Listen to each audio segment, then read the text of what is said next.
Assalamualaikum warahmatullahi wabarakatuh. Bismillahirrahmanirrahim. Alhamdulillahi rabbil alamin. Wa bihi nasta'inu ala umurid dunya waddin. Allahumma sholli wa sallim wa barik ala habibina wa syafi'ina sayyidina wa maulana Muhammadin wa ala alihi wa ashabihi wa man tabi'ahum bi ihsanin ila yaumiddin. Amma ba'du. Bismillah. Mari kita mengaji lagi. Kita lanjutkan tema-tema kajian kita untuk bulan ini. Malam hari ini kita masih ada di sesi metode atau jalan berfilsafat. Minggu lalu kita membahas tentang debat, dan malam hari ini kita akan mengangkat tema tentang dialog. Ini debat dan dialog ini dua metode ketika kita melibatkan orang lain untuk menemukan kebenaran. Mengapa sih kita harus melibatkan orang lain untuk menemukan kebenaran? Ya karena kita sadar bahwa kita ini punya banyak sekali kekurangan-kekurangan, keterbatasan-keterbatasan dalam berpikir. Ada banyak hal yang kita tahu orang lain belum tahu. Demikian juga sebaliknya, banyak hal yang orang lain tahu kita belum tahu. Maka model-model berpikir bareng-bareng seperti debat dan dialog akan lebih memudahkan, akan lebih menguntungkan kita idealnya dalam menemukan kebenaran. Ya betapapun kebenaran itu adalah salah satu fitrahnya manusia. Itulah mengapa kalau kita misalnya sedang merasa salah, itu kan rasanya tidak enak. Bahkan kadang-kadang kita tahu bahwa kita salah, kita masih ngeyel bagaimana caranya mencari alasan bahwa kita itu tetap benar. Ini menunjukkan bahwa benar itu salah satu fitrah dalam kehidupan kita. Makanya ada salah satu hadis dari Rasulullah yang suatu ketika beliau ditanya tentang apa itu cirinya dosa. Dosa itu kan salah. Jawabannya Kanjeng Nabi, dosa itu maha kafi sodrika wa karihta ayat toli'a alaihinas. Jadi dosa itu ya kalau engkau merasa tidak enak. Jadi haka fi sodrika itu kamu merasa ragu-ragu, merasa tidak nyaman, dan engkau tidak suka kalau orang lain tahu. Jadi berarti kesalahan atau dosa itu membuat tidak tenang, membuat kita tidak nyaman, bahkan kita tidak mau orang lain tahu. Nah, ini menunjukkan bahwa benar itu fitrah dan salah itu sesuatu yang berlawanan dengan fitrah. Hanya saja ya karena kita ini punya banyak keterbatasan, punya banyak kekurangan, akhirnya kita juga butuh orang lain untuk bareng-bareng menemukan kebenaran, mencari yang paling pas, yang paling cocok, yang paling sesuai dalam kita mengelola kehidupan ini. Oke, baik. Kita langsung saja ya, mulai. Monggo disiapkan segala perangkatnya. Kalau yang butuh minum, butuh kopi, ya silahkan disiapkan. Yang butuh sambil lesehan, ya disiapkan. Dianggap santai saja, tidak harus terlalu serius. Yang penting sedikit-sedikit ada manfaat dari kajian kita malam hari ini. Bahkan saya yakin sebagian besar materi yang saya sampaikan ini hakikatnya teman-teman sudah tahu. Hanya saja mungkin belum terstruktur rapi saja, belum urut tentang bagaimana awal dan akhir dialog yang baik ini. Kita kan sudah sering ada gagasan-gagasan, celetukan-celetukan. Kita harus mau berdialog, kita harus mau bekerja sama, kita harus saling menghormati, saling menghargai, dan lain sebagainya. Ini menunjukkan sebenarnya ya kita sudah tahu cara berdialog yang baik, yang etis, yang estetik, yang logis. Hanya saja malam hari ini kita coba memetakan metode dialog yang baik itu yang seperti apa. Kalau dalam istilah yang saya pakai judul malam hari ini itu dialog yang produktif. Istilah produktif ini saya pakai karena untuk menghindari kesia-siaan. Kadang-kadang kita itu dialog, membahas sama orang lain, tapi hasil akhirnya tidak jelas. Keputusan akhirnya tidak jelas. Tidak jelas itu berarti sudah ketemu jawabannya apa belum, itu kita tidak membahas lagi. Sudah ditemukan solusinya apa belum, kita tidak mencari lagi. Bahkan kita tidak tanya, itu tadi solusinya apa. Banyak kegiatan-kegiatan, seminar, diskusi, bahkan dialog-dialog di TV.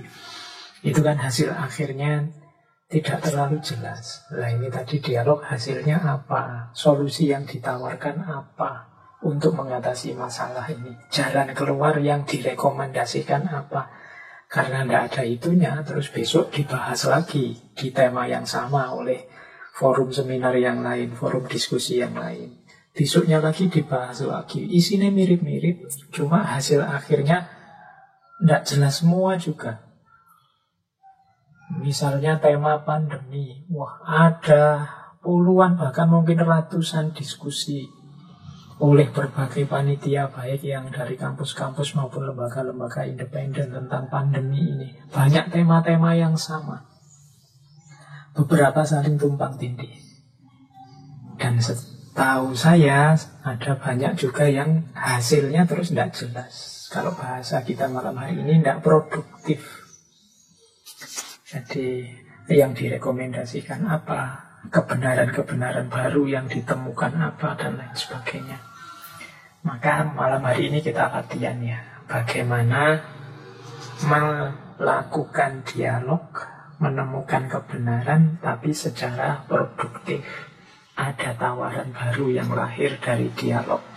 Ada solusi baru yang ditawarkan dari dialog. Oke, bismillah kita mulai. Yang pertama, ini saya ingin mengajak kita bedakan dulu ya, biar tidak menganggap sama antara dialog dengan debat. Dua-duanya memang terjadi ketika kita melibatkan orang lain untuk menyelesaikan masalah, untuk menemukan kebenaran. Kadang model dialog, kadang model debat.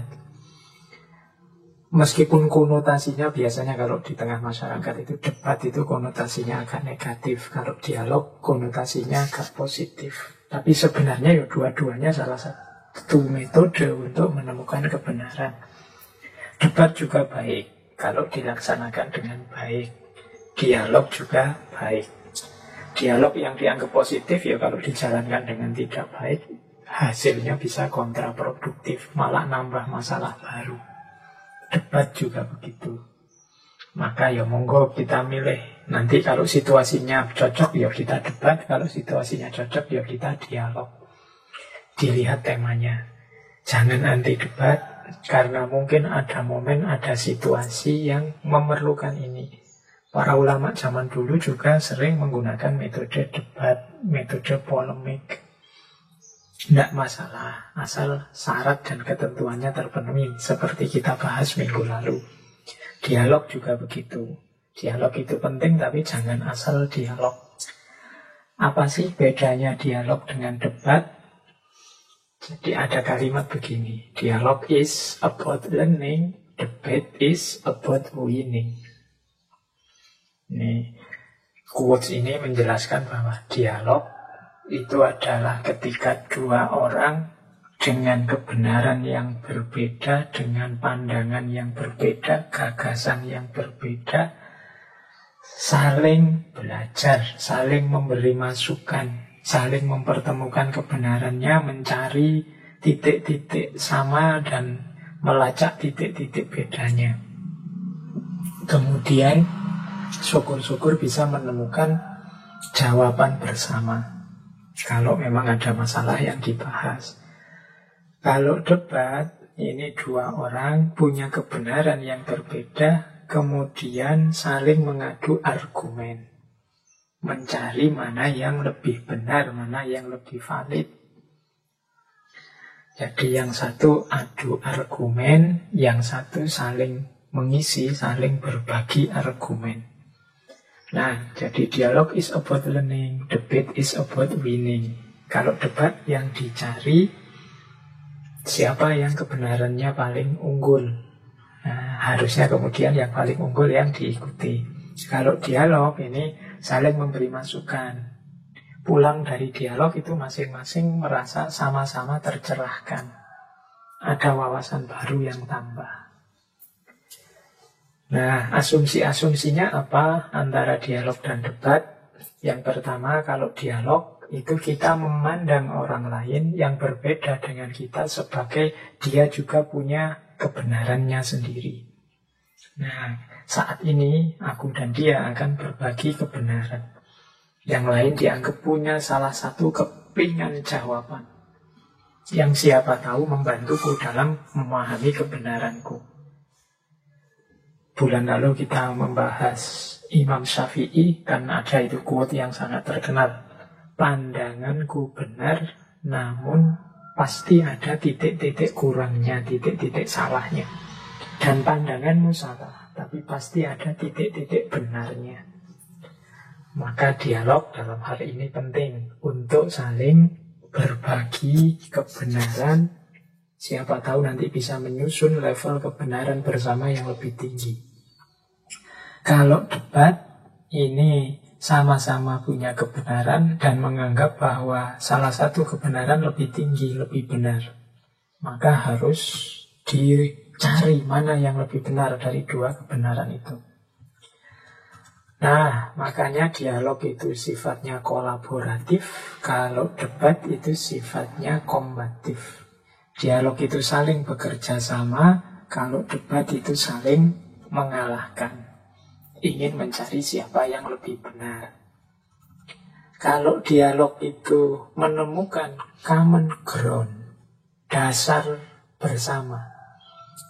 Kita ini berbeda pandangan, tapi kita hidup di wilayah yang sama, di desa yang sama mungkin, di negara yang sama mungkin. Nah, kita mencari dasar kebenaran bersama untuk bisa hidup bersama. Nah, itu common ground. Kalau debat, mencari kemenangan. Siapa yang kebenarannya paling unggul, dia yang diakui. Kalau dialog, mendengarkan untuk memahami, kemudian menemukan di mana akar perbedaannya. Kalau dalam debat, kita mendengarkan kebenarannya orang lain untuk mencari kesalahannya, kemudian membantahnya, membuat argumen counter argumen. Kemudian kalau dialog ini menguji asumsi-asumsi. Menguji asumsi-asumsi itu dasar pandanganmu apa sih? Apa sudah tepat begitu? Kalau pandanganku dasarnya ini, kira-kira menurutmu cocok apa belum? Nah, itu dialog. Kalau debat membela asumsi-asumsi. Dasar pandanganku ini, alasanku ini. Kalau pandanganmu menurut saya salah, karena yang benar pandanganku. Dengan dasar ini, yaitu debat. Nah, terakhir bedanya dialog dengan debat. Kalau dialog ini menemukan kemungkinan-kemungkinan baru, kesempatan-kesempatan baru, bahkan wawasan-wawasan baru. Kalau debat mencari kesepakatan atau persetujuan tentang satu kebenaran yang dianggap lebih unggul. Nah, ini bedanya dialog dengan debat. Ya nanti kalau ada kegiatan apa, kadang-kadang kan kita memberi judul itu ya seingatnya saja yang dirasa pantas.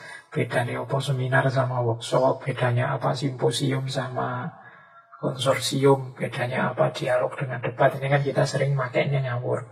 Nah, sekarang kita ngerti bedanya.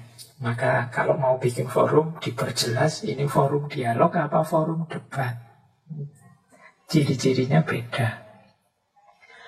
Oke, terus kita lanjutkan. Sekarang kita masuk ke dialog. Apa sih yang dimaksud dialog itu? Dialog itu prinsip dasarnya adalah talking with. Jadi bicara bersama, bukan talking to, bicara kepada. Nah, ini perlu diingat-ingat.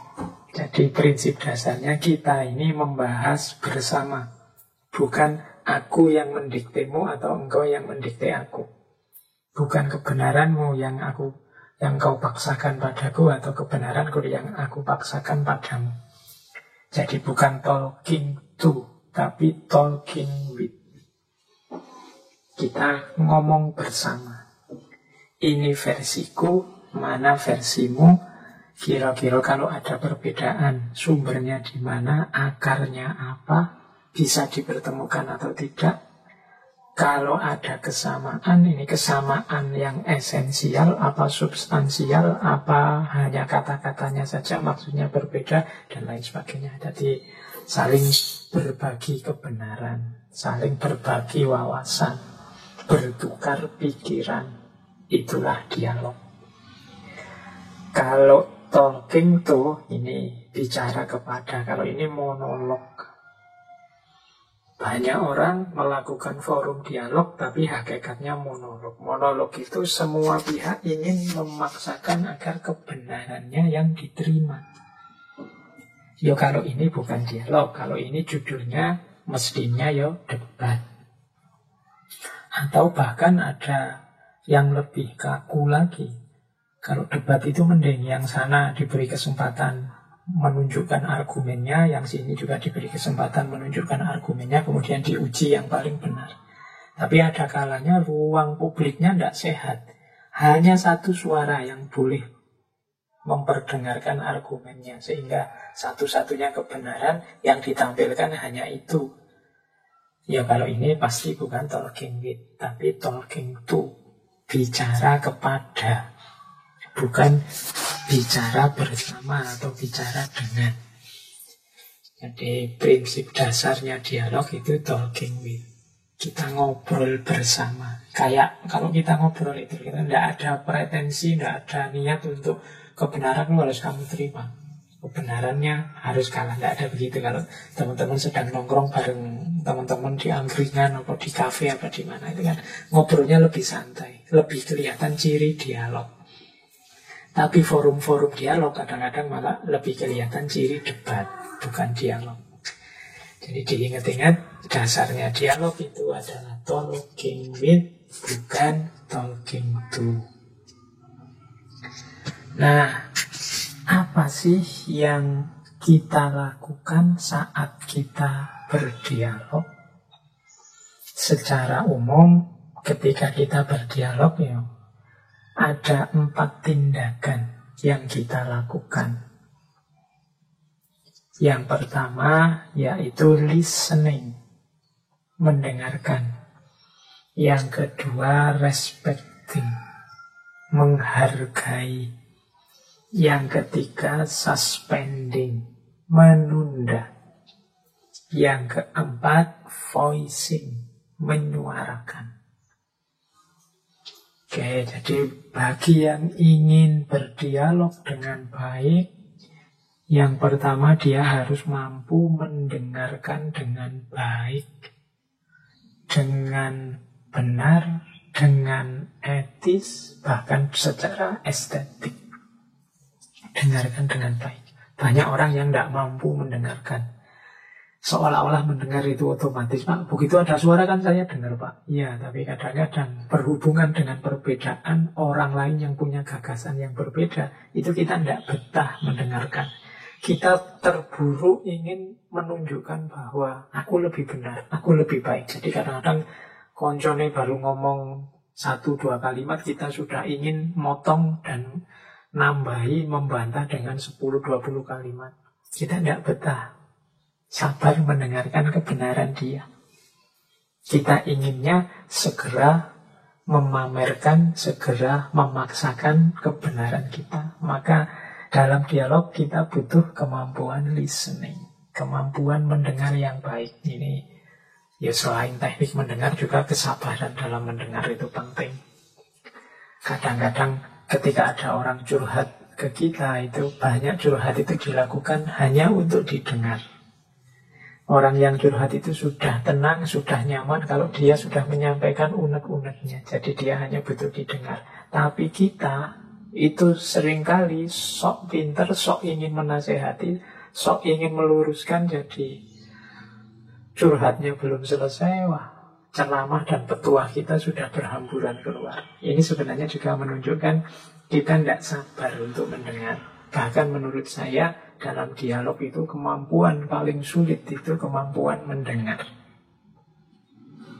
Karena kita terburu-buru kesusu ingin mengadu kebenaran yang kita miliki dengan kebenarannya. Maka tindakan dialog yang paling dasar, ayo latihan mendengar dengan baik. Yang kedua, respecting. Respecting ini menghargai. Kalau ini tidak perlu dijelaskan ya teman-teman. Sejak kemarin sesi pertama tentang pertanyaan, tentang debat, ini penghargaan, ini harga mutlak. Karena kita ini manusia yang bertemu manusia. Jadi kita tidak sedang berhadapan dengan benda, tidak sedang berhadapan dengan binatang. Kita ini bertemu manusia yang sama-sama mulianya dengan kita, yang sama-sama punya kehormatan kemanusiaan. Tetap harus kita hargai.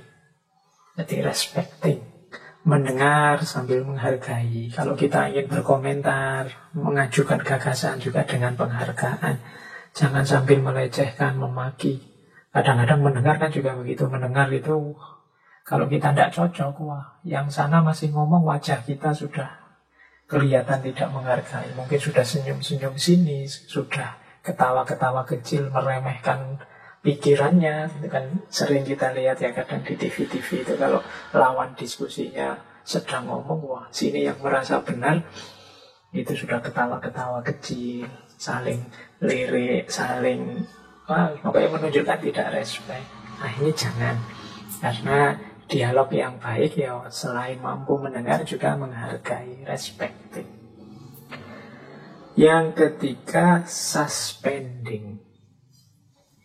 Suspending ini, suspend itu menunda. Ini menunda, ini kalau pakai bahasa Jawa ya yang saya sebut tadi, jangan kesusu. Jangan cepat-cepat diputuskan, diklaim bahwa yang benar milik saya atau yang benar milikmu. Ayo diuji dulu pelan-pelan, dibahas dulu. Jadi jangan sampai terburu-buru. Kalau terburu-buru nanti kebenarannya tidak ketemu. Jadi suspending itu siap menunda. Bahkan mungkin ada kemungkinan sampai dialog selesai, kebenarannya tidak ketemu. Bisa begitu, tidak apa-apa ya, tetap disuspend. Kan tidak boleh terus ngawur. Sudahlah, karena kita tidak bisa ketemu, titik temu kita tidak ada, kita karang saja tidak bisa. Atau kita paksa saja, kamu harus ikut aku, kamu kan levelnya masih junior. Tidak. Kalau memang belum ketemu kebenarannya ya disuspend. Suspend ini di banyak sisi dialog dibutuhkan. Selain tidak kesusu mengklaim kebenaran, juga tidak kesusu menyalahkan, juga tidak terburu-buru merasa dirinya benar dan lain sebagainya.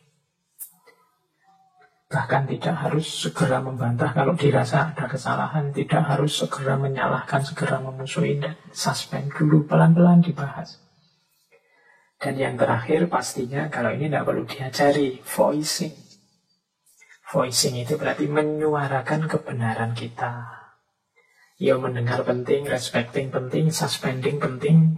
Kalau kita tidak bisa voicing, tidak bisa menyampaikan kebenaran kita, ya tidak jadi dialog. Jadinya monolog, dia yang ngomongi kita. Ya tetap kita harus punya kemampuan voicing. Ini primernya untuk dialog bisa jalan. Kalau kita tidak bisa menyuarakan kebenaran kita, ya biar diganti yang lain yang bisa menyuarakan. Jadi ini 4 tindakan dialog. Bagi yang ingin melakukan dialog, harus latihan teknik listening, harus mau menghargai yang lain, harus sanggup menunda klaim-klaim keputusan-keputusan, dan yang keempat, harus mampu menyuarakan kebenarannya, voicing. Kalau 4 hal ini ada yang belum bisa, harus dibangun mulai sekarang untuk dialog, biar dialognya produktif. Nah, ini saya bawa sebuah teori. Ada buku yang judulnya Dialog, The Art of Thinking Together. Silahkan dicari, yang nulis namanya William Isaac. Buku tahun 99, mungkin PDF-nya sudah ada bagi teman-teman yang pintar nyari, ini buku lama. Jadi di buku itu banyak dibahas tentang seni berdialog, atau kalau bahasa penulisnya The Art of Thinking Together, seni berpikir bersama. Ya ini saya bawa salah satu teori saja dari situ, ya yang dibahas banyak macam-macam. Nah, ini unsur-unsur yang saya bawa ini, unsur-unsur di dalam dialog yang perlu kita kembangkan agar dialog jadi produktif. Oke, untuk dialog produktif ada beberapa variabel. Yang tadi di antara variabel ini sudah kita jelaskan tadi. Yang pertama, integritas. Yang kedua, slow down. Yang ketiga, suspend. Yang keempat, listen. Yang kelima, create a space. Yang keenam, different polarity. Yang pertama, integritas. Maksudnya apa? Ya, para pelaku dialog membawa kebenaran-kebenaran yang memang dia yakini kebenarannya, dia hidup dengan kebenaran itu, dan dia ingin mempertahankan dan juga mengembangkan, memperluas kebenaran yang dia yakini. Berarti kebenaran itu sudah integral dalam dirinya. Bukan orang-orang yang dialog itu hanya sebagai semacam aktivitas iseng yang tidak serius, coba-coba. Jadi kadang-kadang kan ada yang model simulasi-simulasi, itu simulasi seolah-olah dialog padahal tidak. Ya ini kalau di kelas untuk tugasnya guru pada siswa ya tidak apa-apa. Misalnya, ayo latihan diskusi, yang sana bagian yang pro, yang sini bagian yang kontra. Nah, itu boleh untuk kepentingan belajar, tapi dialog yang serius, yang benar-benar ya harus mengasumsikan integritas para pelakunya. Bukan orang-orang yang hanya ingin misalnya cari penghasilan saja atau cari keuntungan saja dari dialog ini. Wah, saya mau ini dialog ini, kelihatannya peserta dialognya dibayar tinggi ini, saya masuklah. Nah, itu berarti tidak ada integritas. Ketika seseorang turun ke meja dialog, dia punya komitmen terhadap kebenaran yang dia yakini. Tidak sekedar hanya ingin show, ingin tampil, atau mencari bayarannya. Jadi harus ada integritas di situ. Kemudian yang kedua, slow down. Slow down itu harus sabar, pelan-pelan, mengurai argumen satu demi satu. Tidak kesusu mengklaim, tidak tiba-tiba meloncat menyimpulkan, tidak ada. Dasar orang tidak pintar, dasar orang bodoh dan seterusnya. Tiba-tiba meloncat kok tiba-tiba mengklaim. Harusnya digiring dari belakang pelan-pelan. Ini loh, argumen Anda itu ada kurangnya di sini. Tadi Anda ngomong ini, menurut saya tidak pas. Yang pas itu ininya, pelan-pelan sampai kemudian ditemukan. Akhirnya menurut saya cocoknya begini, tidak seperti yang sampean bilang itu. Tapi titik-titik benarnya juga ada yang sampean bilang di sini, di sini, di sini. Nah, itu namanya slow down, pelan-pelan dipetakan gagasan-gagasannya, kemudian baru diputuskan. Jangan kesusu. Biasanya orang masuk ke meja dialog, akhirnya lahirnya debat karena kesusu ingin menang, bahwa kebenaranku yang paling unggul. Biasanya kalau sudah semangatnya berubah di meja dialog situasinya ganti, tidak lagi berbagi kebenaran tapi berebut kebenaran, saling mengalahkan. Ayo slow down, pelan-pelan. Yang ketiga, suspend. Suspend ini menunda. Ini melanjutkan slowdown tadi, jangan kesusu disimpulkan. Kalau memang belum tahu ya ditunda. Kalau memang belum ada jawabannya ya jangan nekat. Suspend dulu. Tadi sudah dijelaskan suspend ini. Listen juga begitu ya. Kemampuan mendengar ini penting. Berdialog kok tidak mampu mendengar, tidak betah mendengarkan orang lain, mending tidak usah dialog. Nanti yang terjadi hanya monolog. Nah, yang kelima, create a space.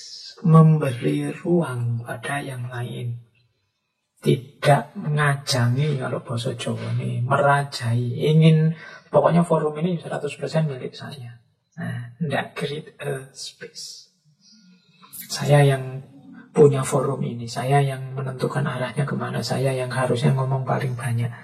Kalau ada orang mau ngomong nanti saja, kalau saya sudah selesai, sisa waktu dari saya. Itu namanya tidak dialog. Dialog itu harus saling berbagi ruang, berbagi waktu. Mungkin kebenaran-kebenaran yang lain juga perlu mendapatkan waktu dan ruang untuk disampaikan. Jadi yang kelima, create a space. Yang keenam, befriend plurality. Befriend plurality itu akrablah, nyamanlah dengan perbedaan, dengan kontras-kontras, dengan kontradiksi-kontradiksi. Ini penting. Demi slowdown, suspend, listen, create a space. Itu sebenarnya kuncinya pada befriend polarity. Jadilah orang yang bisa menerima perbedaan, nyaman dengan perbedaan, ketidaksamaan. Kalau kita dialog dan kita tidak punya mental nyaman dengan perbedaan, maka forum dialog akan jadi forum yang sangat menyakitkan. Dialog akan jadi, kita pengen cepat-cepat selesai saja, ngapain ini ngomong ngalor gitu. Kita inginnya to the point, yang benar yang mana.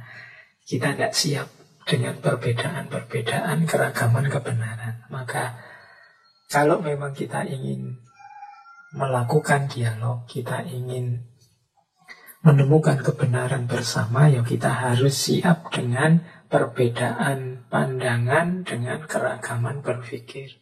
Kalau tidak, ya forum dialog itu akan sangat menyiksa kita.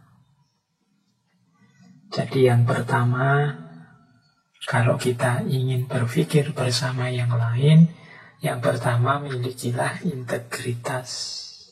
Yang kedua, pelan-pelan, telatenlah, slow down, untuk menemukan kebenaran, jangan kesusu.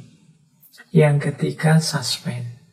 Siap menunda kalau memang belum paham, kalau memang belum ketemu, kalau memang belum ada dasarnya, disuspend dulu.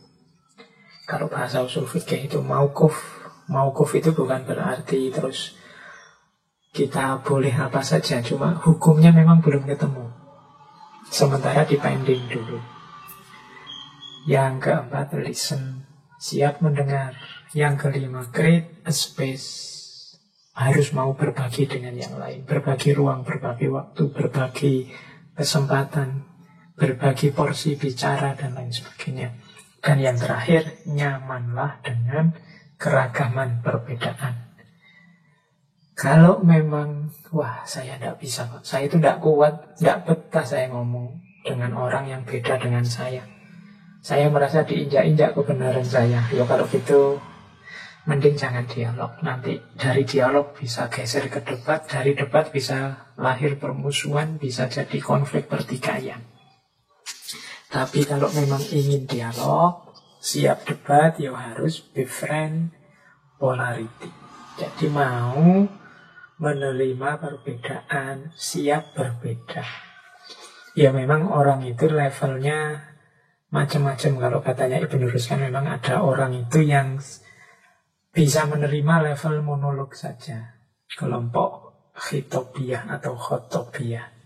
Tapi ada orang yang menemukan kebenaran butuh yang lain, kerjasama, kelompok jadaliyah, termasuk dialog, termasuk diskusi.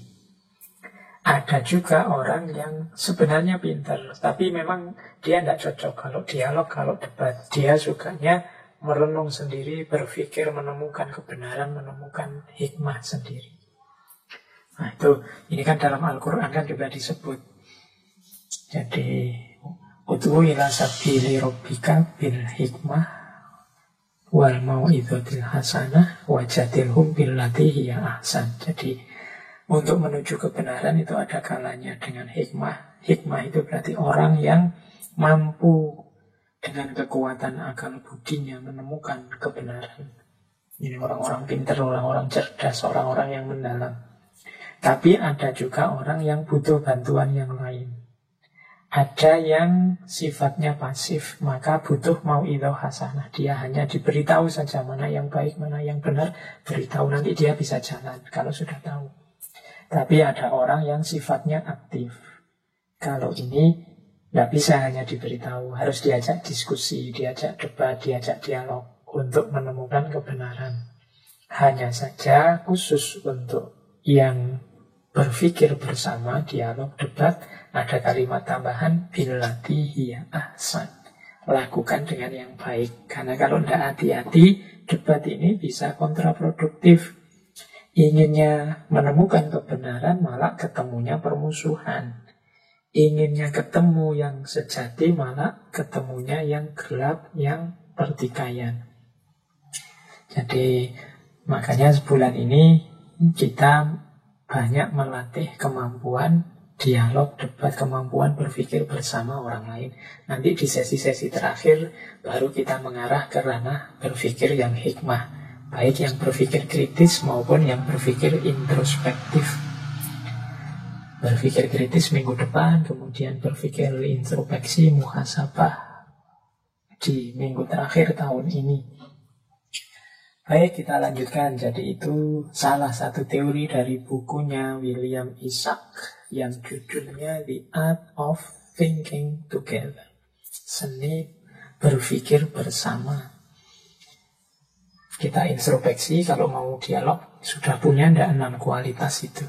Punya integritas, kemudian telaten, sabar, kemudian siap ditunda kalau memang belum ketemu, belum mampu, siap mendengar, siap berbagi, dan nyaman dengan perbedaan pandangan.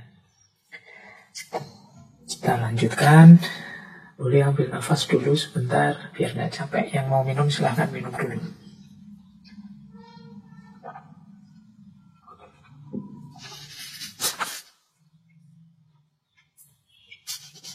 Baik, kalau ini teori ya, manfaatnya dialog. Ini di buku-buku banyak. Tadi di depan sudah sedikit saya singgung apa manfaatnya dialog. Yang pertama, dialog itu tentunya nambah wawasan. Kalau kita berpikir sendiri, ya taunya hanya isi pikiran kita saja yang terbatas. Sebatas pengalaman kita. Tapi kalau kita berpikir bareng-bareng orang lain, pengetahuan kita akan meluas sejauh orang yang kita ajak dialog. Seolah-olah sekarang kita ketemu 2 dunia. Kemarin kita ngertinya kebenaran dari 1 dunia, dunia kita saja. Sekarang sudah 2 dunia, bahkan mungkin 3 dunia, 4 dunia. Sebanyak orang yang dialog. Wawasan kita akhirnya bisa double-double, berkali lipat. Jadi, ya memang ada orang yang cerdas, orang pintar yang mampu melacak hikmah sendiri. Tapi kesediaan untuk berdialog ini sebenarnya mempercepat kita untuk memperluas wawasan. Jadi manfaat dialog yang pertama ini, orang yang anti dialog itu ya kerugiannya sebenarnya untuk dirinya sendiri, ya berarti dia wawasannya hanya seluas kebenaran yang dia tahu dan dia alami saja. Seolah-olah dunia ya hanya itu. Biasanya orang itu yang wawasannya tidak luas, wawasannya sempit, ya menganggap bahwa kebenaran dan keragaman pandangan di dunia ini ya satu-satunya sebagaimana yang dia yakini. Jadi yang pertama, keuntungan dialog adalah nambah wawasan. Yang kedua, dialog itu melatih cara berpikir, melatih daya nalar. Kadang-kadang orang lain, teman kita dialog itu punya kebenaran yang sama sekali berbeda loh dengan yang kita miliki.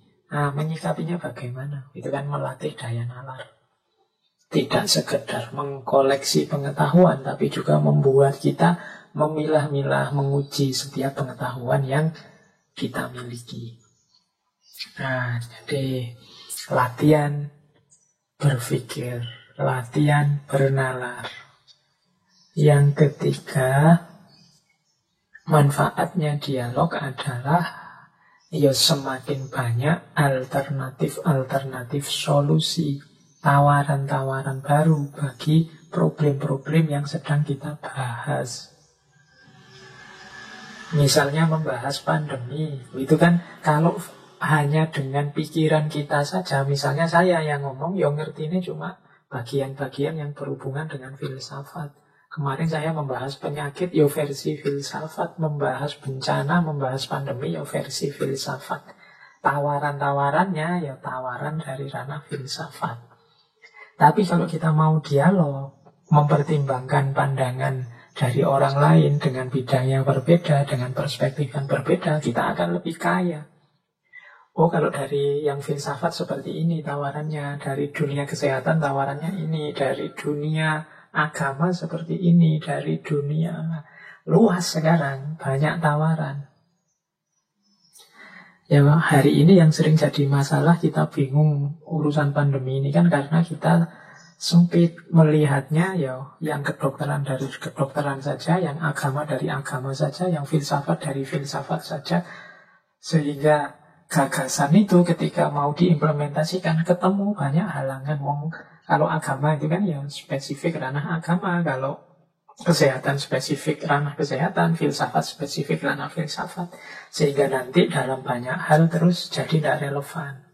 Tapi kalau kita mau dialog, mau berbagi, mau menengok dan mempertimbangkan juga ranah-ranah yang lain, mestinya cara berpikirnya semakin luas, semakin komprehensif. Semakin banyak tawaran-tawaran solusi yang bisa jadi bahan pertimbangan.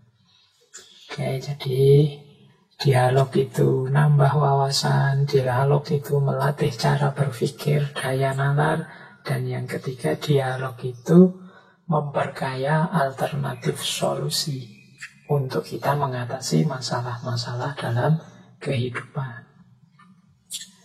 Baik, kita lanjutkan. Nah, ini kompetensi pelaku dialog. Kompetensi itu berarti orang yang mau dialog, kalau bisa punya kompetensi ini. Jadi kompetensi itu kemampuan, kapasitas. Semakin tinggi kemampuannya di kompetensi ini, semakin dia produktif saat berdialog. Apa sih yang harus dimiliki oleh orang yang melakukan dialog? Kompetensi apa sih? Yang pertama, kompetensi kebenaran. Yang kedua, kompetensi ketepatan. Yang ketiga, kompetensi kejujuran. Dan yang keempat, kompetensi kejelasan. Kompetensi kebenaran itu berarti seorang yang sedang melakukan dialog harus mampu mengungkap kebenaran, punya komitmen terhadap kebenaran, khususnya yang berhubungan dengan fakta dan data. Kompetensi kebenaran itu kadang disebut dengan istilah harus objektif. Yang benar disampaikan sebagai benar, yang salah disampaikan sebagai salah.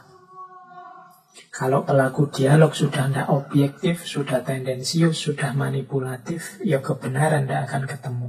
Kebenaran akan menjauh dan dialog tidak akan produktif karena orientasinya berubah. Maka yang pertama, orang yang mau dialog itu harus objektif. Ini diomongkan gampang, tapi dilaksanakan agak sulit karena kita itu penuh kepentingan, penuh emosi, penuh tendensi. Semampu kita kalau bisa kita menghidupkan kebenaran. Kita objektif. Kalau ada orang salah, ya dibilang salah. Kalau ada orang benar, diucapkan benar. Oke, ya kesalahan itu ya di level tindakan, di level ucapan, di level kata-kata. Meskipun itu orang yang kita kagumi, orang yang kita hormati. Justru kalau kita sayang dengan orang yang kita hormati, kita kagumi itu, kita ikut membantu dia. Kalau salah, kita ingatkan. Itulah salah satu wujud kecintaan kita. Nah, ini namanya kompetensi kebenaran. Yang kedua, kompetensi ketepatan. Kompetensi ketepatan ini berhubungan dengan norma, dengan aturan. Misalnya, ketepatan sehubungan dengan norma moral. Oh ya, orang ini sopan, orang ini jujur, orang ini, itu ketepatan. Kita hidup di Indonesia, landasannya Pancasila. Argumenmu cocok enggak dengan norma-norma Pancasila? Oh cocok, ini namanya ketepatan. Hari ini kita ini membicarakan hukum, cocok enggak dengan norma-norma hukum yang berlaku? Itu ketepatan. Jadi ketepatan itu hubungannya dengan norma dan aturan. Yang engkau sampaikan masuk akal. Cuma di sini berlaku aturan bla bla bla bla yang sudah disepakati bersama. Itu kompetensi ketepatan. Ini juga orang harus punya. Kalau tidak punya kompetensi ketepatan, nanti sakar PDW. Jadi yang penting rasional masuk akal disampaikan. Tidak harus begitu. Misalnya di Indonesia ini ada prinsip ketuhanan. Yang engkau sampaikan mungkin benar secara rasional. Cuma implikasinya orang jadi anti agama, anti Tuhan. Nah, berarti tidak nyambung dengan norma di mana kita hidup. Meskipun mungkin masuk akal argumenmu itu, tapi tidak tepat. Nah, ini namanya kompetensi ketepatan. Orang yang mau berdialog harus mampu dan memiliki kompetensi ketepatan ini. Yang ketiga, kompetensi kejujuran. Kompetensi kejujuran itu kemampuan orang yang berdialog untuk mengungkapkan yang dirasakan dan yang difikirkan. Jadi jujur, tidak pura-pura. Kan ada kadang-kadang kita dialog itu pura-pura. Ya, sebenarnya saya tidak setuju ini. Tapi kalau saya ungkapkan ketidaksetujuannya, nanti bla bla bla bla, ada pertimbangan lain. Nah, ini tidak jujur. Ya mungkin kadang-kadang kita butuh begitu, tapi ketika sudah tidak jujur, berarti dialog itu tidak produktif. Mengapa? Ya nanti keputusan yang diambil pasti kita tidak akan cocok. Sejak awal kita tidak menyampaikan komentar kita, pendapat kita yang kita rasakan apa adanya. Ya disampaikan saja bahwa nanti ada yang tidak setuju, ada yang tidak cocok, kan nanti disepakati bersama. Jadi tidak harus disembunyikan kalau memang kita punya pandangan yang berbeda. Jadi sampaikan saja. Ya nanti mungkin banyak orang tidak setuju, tapi yang jelas kan orang tahu di titik mana kita berdiri. Ya pastinya ketika orang tahu kan keputusan yang diambil nantinya mempertimbangkan standpoint kita, pandangan kita tadi. Paling tidak kita sudah lega, kita sudah menyampaikan apa yang kita rasakan, apa yang kita pikirkan. Mungkin seperti tadi, wah yang saya sampaikan ini tidak cocok dengan norma, tidak cocok dengan aturan, ya tidak apa-apa, disampaikan saja. Meskipun nanti disebut bahwa ini memang tidak sesuai dengan aturan yang berlaku di sini. Tapi kan kita sudah jujur. Yang sulit itu kalau dalam dialog sudah tidak jujur, padahal setuju atau tidak setuju dengan kesepakatan yang akan diambil. Akhirnya begitu keputusan sudah jalan, dia tidak mau jalan karena tidak setuju dengan hasilnya dialog. Sementara saat dialog dia diam saja, tidak menyampaikan yang dirasakan dan yang difikirkan. Kan sering kita mengalami begitu. Waktu rapat diam saja, begitu diputuskan dieksekusi, dia tidak mau partisipasi. Alasannya, saya tidak setuju, saya tidak cocok. Tapi waktu dialog, waktu rapat tadi diam saja. Nah, pelaku dialog harus jujur mengungkapkan apa yang dirasakan, apa yang difikirkan. Terus Kompetensi yang terakhir yang harus dimiliki oleh seorang pelaku dialog adalah kejelasan. Kejelasan itu berarti berhubungan dengan kemampuan mengungkapkan pikiran. Kalau ini teknis, harus dilatih. Latihan ngomong yang bisa dipahami. Latihan mengungkapkan gagasan yang bisa diterima orang lain.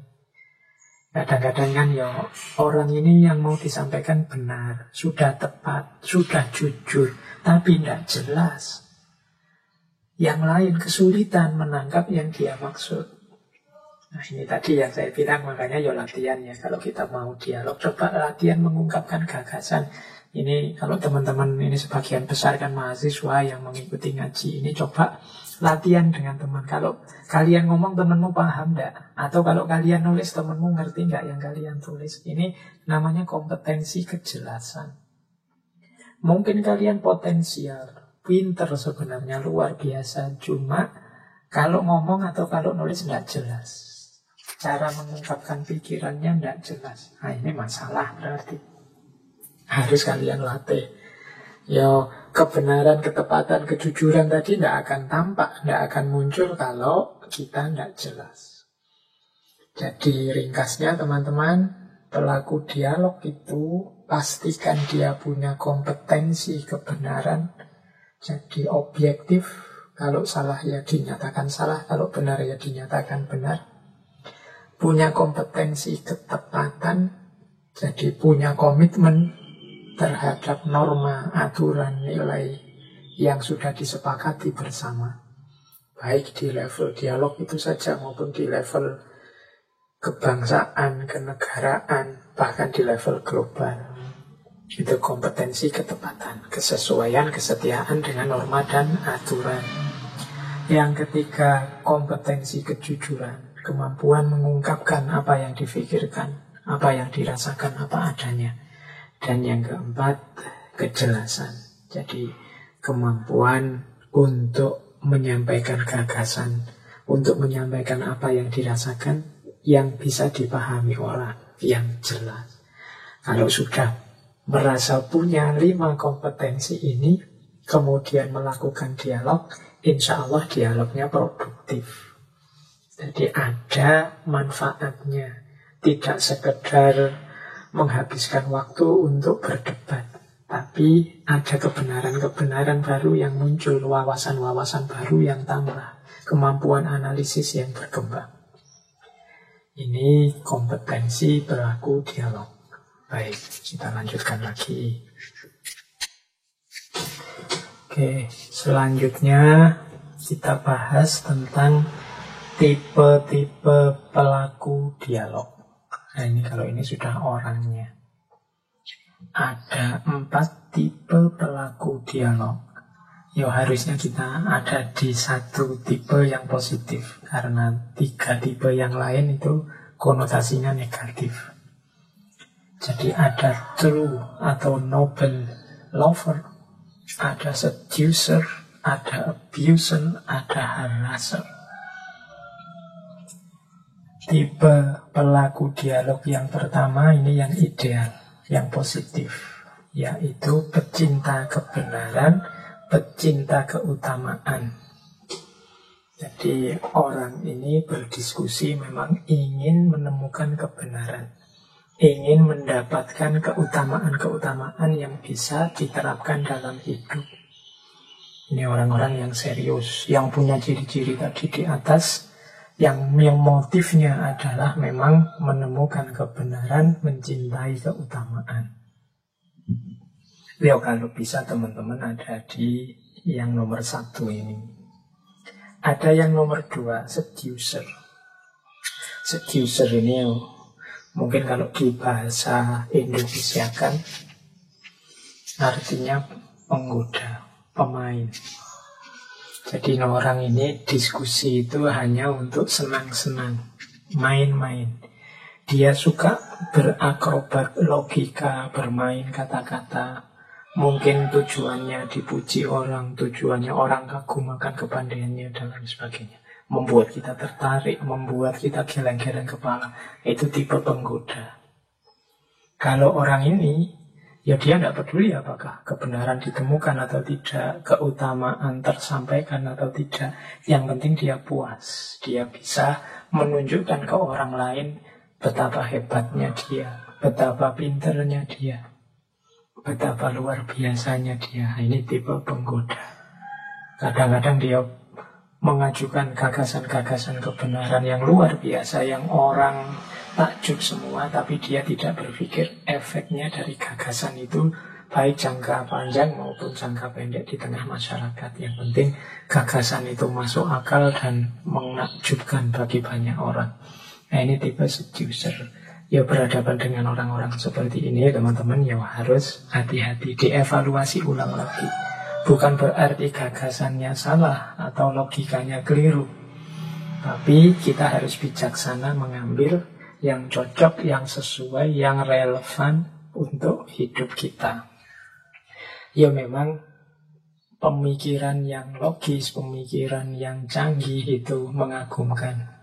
Cuma betapapun gagasan atau pemikiran itu kan pada akhirnya bagaimana dia diterapkan dan bagaimana dia membawa manfaat dan maslahat dalam kehidupan bersama di tengah masyarakat. Ya, parameter utamanya nanti ke sana. Itu tipe kedua. Kita hati-hati terhadap para penggoda. Yang ketiga, abuser. Ya, abuser ini orang yang ingin meraih kekuasaan, orang yang ingin memperoleh dominasi melalui dialog. Jadi abuser itu orang yang menggunakan powernya, kekuatannya, kekuasaannya untuk menang dalam dialog. Jadi misalnya saya diskusi dengan kalian, itu kalau saya tipenya abuser, saya tinggal bilang, ini pendapat saya, jadi kalau kalian ingin selamat, nilaimu bagus, ya kalian harus ikut pendapat saya. Ini abuser. Jadi memanfaatkan power, kekuasaan dalam rangka mendominasi, memenangkan kebenaran dalam dialog. Ini tipe ketiga. Ya ada orang-orang yang tipenya seperti ini. Ya menghadapi orang yang seperti ini ya teman-teman harus taktis juga, harus cerdas juga. Kalau memang ada indikasi, oh orang ini sebenarnya tidak mencari kebenaran, tapi memanfaatkan kekuasaan untuk kemenangan, kesuksesan dirinya sendiri. Nah ini berarti ya, kebenaran yang dia sampaikan harus dievaluasi ulang. Apakah memang benar, ataukah di situ ada cacat-cacat logis, cacat-cacat rasional, atau tidak nyambung dengan kemanfaatan, kemaslahatan hidup bersama. Ini tipe ketiga. Ada lagi tipe keempat, haraser. Haraser itu orang yang berdialog tujuannya untuk menyakiti, menunjukkan jeleknya orang lain, biar orang lain kapok yang berbeda dengan kita itu, biar orang lain sadar betapa jeleknya dia, betapa tidak kompetennya dia. Itu namanya haraser. Biasanya argumen-argumen orang di tipe haraser ini menyakitkan bagi yang berbeda pandangan. Baik karena logikanya yang menyerang atau mungkin kata-katanya yang penuh caci maki dan kekerasan. Itu haraser. Jadi forum dialog berubah jadi forum debat, bahkan lebih parah lagi jadi forum penjatuhan gagasan yang lain. Ini tipe haraser. Ya padahal umat Islam itu kan, kalau menurut sabdanya Rasulullah, man salimal muslimuna min lisanihi wa yadihi. Jadi muslim yang baik, muslim yang sejati itu ketika umat Islam yang lain selamat. Selamat itu berarti tidak tercederai, tidak tersakiti, baik oleh kata-katanya maupun oleh perbuatannya. Nah, kalau kita jadi tipe haraser tadi, ya berarti kita nabrak hadis ini. Kita puas luar biasa kalau orang lain kalah oleh kita. Ini kalau versinya Imam Ghazali, tipe binatang. Tipe binatang itu kebahagiaannya ada pada saat menang, musuhnya kalah. Nanti ada orang tipe binatang ternak. Binatang ternak itu kebahagiaannya ya kalau makan, minum, seksnya beres. Tipe binatang yang saya sebut tadi itu tipe binatang buas. Binatang buas itu ya suksesnya kalau senangnya kalau musuhnya kalah. Kalau musuhnya jatuh. Itu. Nanti ada lagi tipe setan. Kalau tipe setan itu puas kalau tipu dayanya sukses. Ada tipe malaikat. Tipe malaikat itu tipe yang kebahagiaannya terletak pada kalau mampu mematuhi, menjalankan tugas-tugas kehambaan secara paripurna. Ini tipe malaikat. Nanti ada tipe ilahiyah. Tipe ilahiyah itu Rahman, Rahim, cinta, mahabbah, rahmatan lil alamin. Oke, tipe-tipe yang positif pastinya ketika berdialog adalah true atau noble lover. Pecinta kebenaran, pecinta kemuliaan, keutamaan. Tapi tipe-tipe yang negatif, mungkin dia hanya ingin bermain-main dengan kebenaran, hanya ingin menjadikan kebenaran jembatan untuk popularitasnya, untuk kekaguman orang lain. Atau tipe abuser, orang-orang yang memanfaatkan forum dialog, forum diskusi dan kebenaran sebagai jalan menegaskan kekuasaan dan kekuatannya. Dan ada juga tipe haraser, tipe yang ingin menyakiti orang lain, ingin menjatuhkan orang lain. Oke, kalau bisa ketika kita dialog, kita tidak berhadapan dengan tiga tipe terakhir ini. Semoga kita berdialog berhadapan dengan tipe yang true atau noble lover. Berarti kita juga harus membentuk diri kita seperti itu. Kalau tidak, dialog tidak akan produktif. Bahkan lebih baik tidak usah dialog, karena hanya akan menghabiskan waktu, hanya akan menghabiskan tenaga tanpa manfaat dan maslahat yang jelas. Oke, kita lanjutkan. Itu tadi tipe-tipe pelaku dialog. Nah, sekarang kita belajar teknisnya dialog. Kita urut ya. Ketika memulai dialog, kemudian ketika menjalankan, melakukan dialog, dan yang ketiga ketika mengakhiri dialog. Ini teknis-teknis yang harus kita lakukan. Pertama, ketika memulai dialog. Yang pertama apa? Mulailah dengan prasangka yang baik. Jadi, ayo memulai dialog dengan husnudzon. Tidak dengan su'udzon. Su'udzon itu belum dialog sudah menganggap lawannya pasti salah. Sudah menganggap yang sana pasti jelek. Yang sana pasti juga punya motif jelek pada kita. Ini husnudzon, husnudzon. Su'udzon, su'udzon. Jangan dihidupkan. Kita awali dengan prasangka yang baik.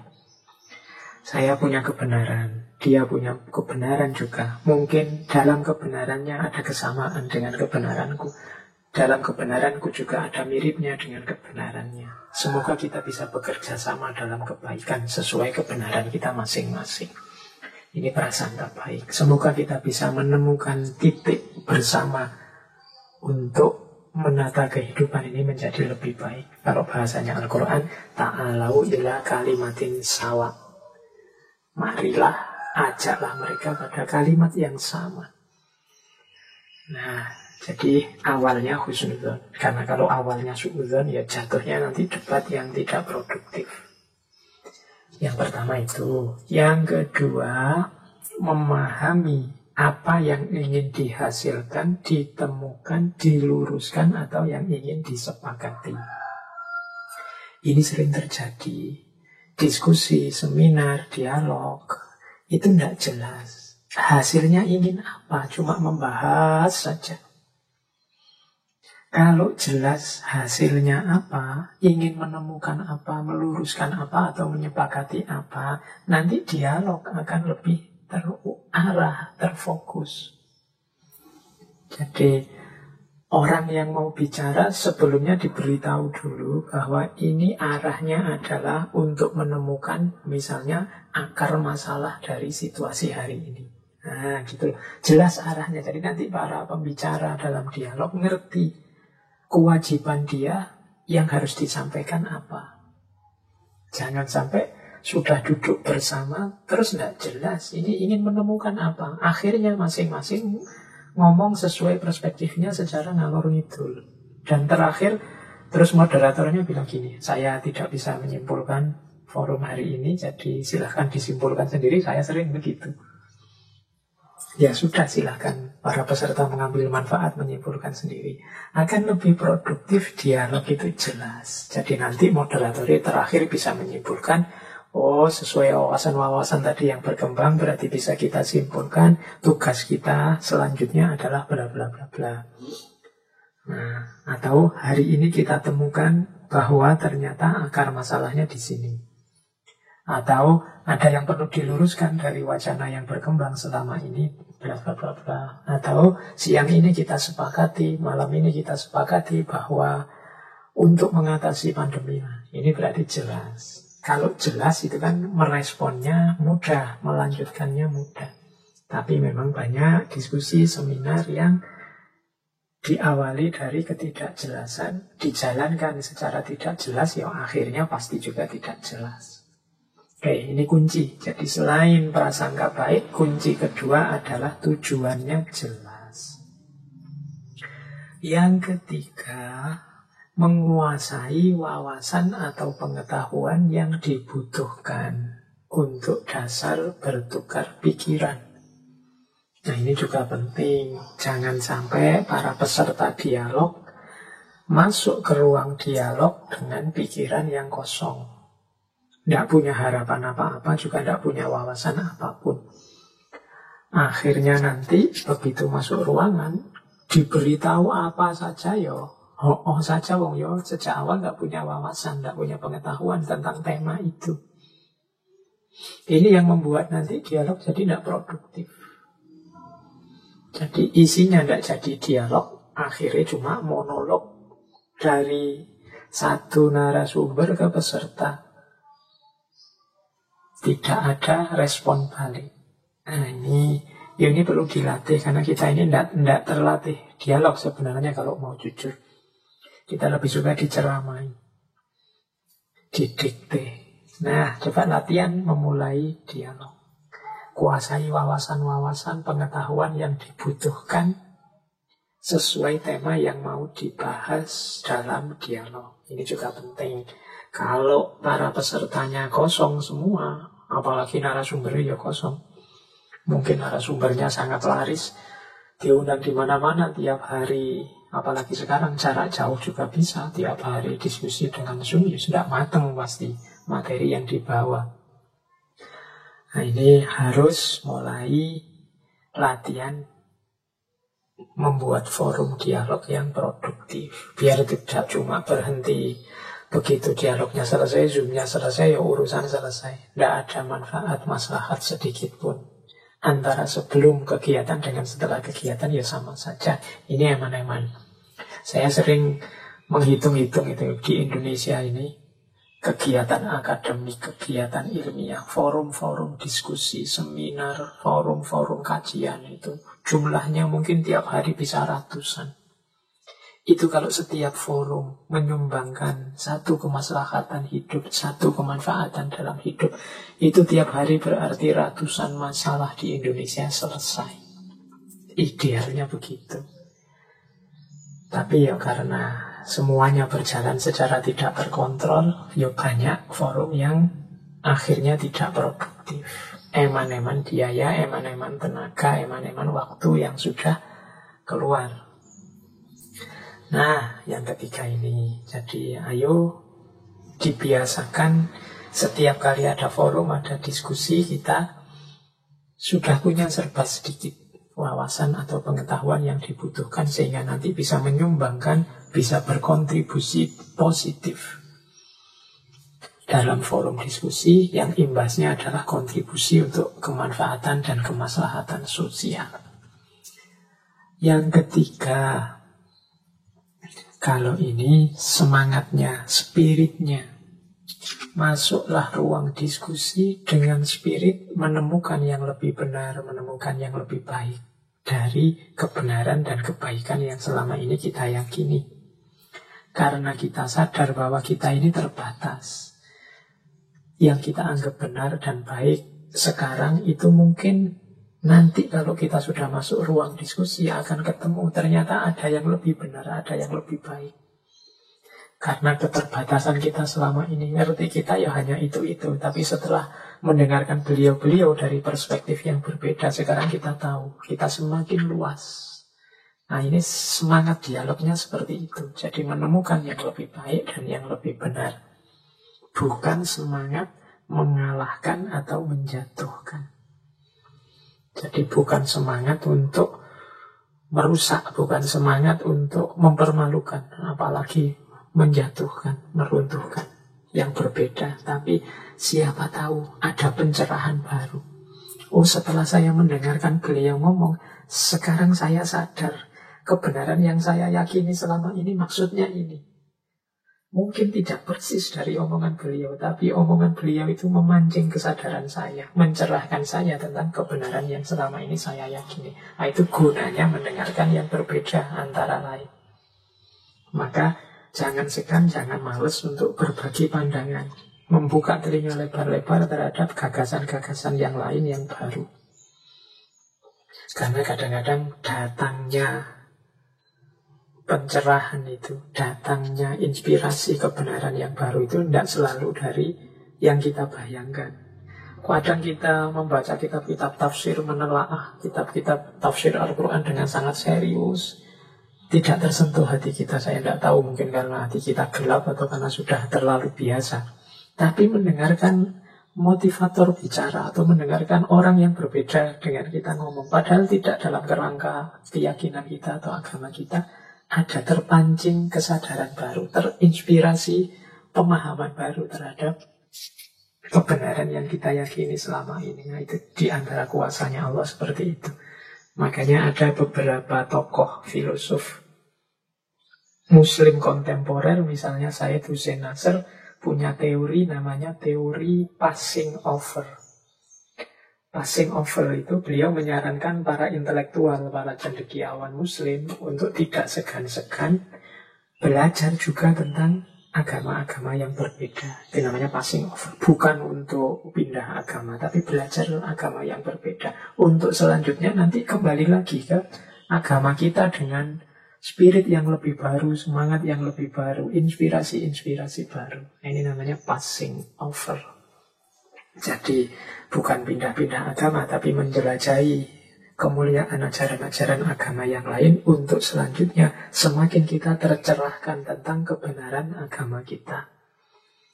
Ini makanya ngaji filsafat ini sering kita masukkan tema-tema yang beragam, yang tidak cuma tema-tema tasawuf, tema-tema keagamaan atau yang filsafat Islam saja. Ini harapannya siapa tahu dari berbagai wawasan yang sangat beragam itu ada satu dua yang membantu mencerahkan kita, membuat lebih paham kita tentang keyakinan-keyakinan kebenaran kita selama ini. Jadi itu manfaatnya antara lain, gunanya kita membuka mata lebar-lebar, membuka telinga lebar-lebar, mendengarkan, membaca yang berbeda. Oke, itu yang keempat. Jadi semangatnya ditata lagi, bukan semangat perang, tapi semangat belajar. Bukan semangat mengalahkan, tapi semangat memahami. Yang keempat, yang kelima, ya tentunya siapkan mental, siapkan emosi. Jadi jangan, kalau memang merasa tidak mood, wah saya ini sedang panas ini Pak, sedang marah-marahnya ini Pak. Ini kalau dialog bisa keluar, ini bisa tidak karu-karuan, ya sudah dipending dulu. Meskipun sudah janjian sama TV atau janjian sama wartawan untuk dialog, untuk tema-tema. Tapi kalau memang merasa saya sedang tidak stabil ini, saya sedang emosi. Ketika sedang emosi, ngomongnya mesti tidak rasional, ngomongnya mesti tidak kontrol. Daripada masalah, ya sudahlah. Dipending dulu. Nanti kalau sudah tenang, baru diskusi. Kadang-kadang kan situasi peradaban dengan logika viral hari ini itu kan Biasanya kita ini dimintai komentar untuk hal-hal yang sedang ramai. Sementara kalau hal yang sedang ramai itu berkaitan dengan keyakinan kebenaran kita, itu biasanya cenderung emosional. Emosinya dulu ke depan. Sehingga banyak kemudian komentar-komentar yang justru memanaskan situasi, memanaskan suasana. Ya kalau memang mental kita terasa sedang tidak stabil, sangat marah, sangat tersinggung, sangat tidak terima, sangat, yang semacam itulah, termasuk sangat gembira karena tujuannya tercapai, terjinglak-jinglak, ekstase, itu juga jenis emosi yang tidak stabil. Suspend dulu, tunda dulu, jangan ngomong dulu. Kalau ngomong biasanya terus tidak karu-karuan. Ketika kita sedang marah, tersinggung, ketika kita sedang tidak terima, nanti keluarnya juga pastinya kasar, keras, menyerang, agresif, dan lain sebagainya. Yang sedang emosinya senang juga begitu. Yang sedang ekstase mungkin kalimat-kalimatnya cenderung merendahkan, kemudian menampakkan jeleknya orang musuhnya yang kalah tadi, dan lain sebagainya. Maka sebelum dialog, sebelum mengomentari sesuatu, coba dicek. Ini aku dalam kondisi stabil mental apa enggak? Emosiku tersulut apa enggak? Emosiku terkontrol apa enggak? Kalau memang sedang tidak mood, mending mundur dulu. Tidak usah banyak omong dulu. Ditenangkan dulu, distabilkan dulu. Dialognya dipending dulu. Tidak semuanya harus kita komentari, tidak semuanya harus kita selesaikan segera. Karena begitu kita salah strategi, pada akhirnya kita akan nambah masalah baru. Dialog jadi sumber persoalan yang baru.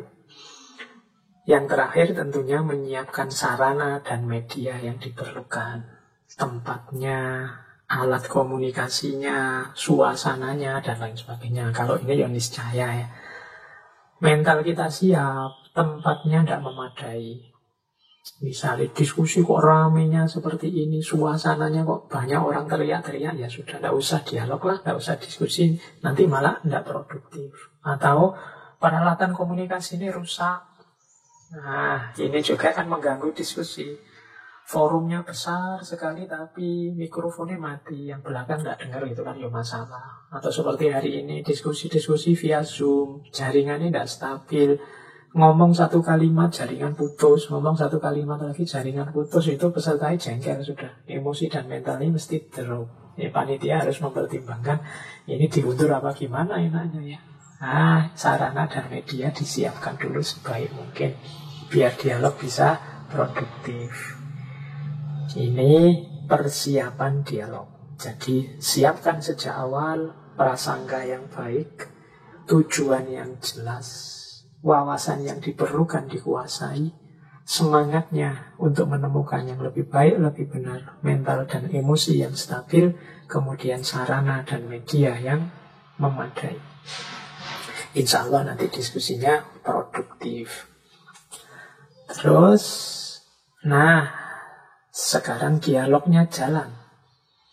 Apa yang harus kita lakukan saat dialog sudah berjalan? Yang pertama, hargai pendapat orang lain sejauh pendapat tersebut mempunyai argumen. Maksudnya apa ya? Orang itu kan memang punya pendiriannya sendiri-sendiri, dengan dasar pendiriannya sendiri-sendiri. Kita harus hargai meskipun berbeda, bahkan meskipun berlawanan, bahkan meskipun kita tahu di mana kelemahan gagasan itu, tetap kita hargai. Jadi kadang-kadang kan kita ini begitu ketemu orang yang pandangannya berbeda, kita anggap pokoknya dia mesti salah dan kita cenderung tidak menghargai. Tidak menghargainya itu biasanya dengan cara kita tidak mau mendengarkan argumennya, dengan cara kita cuek dengan segala yang dia sampaikan. Ini namanya tidak menghargai.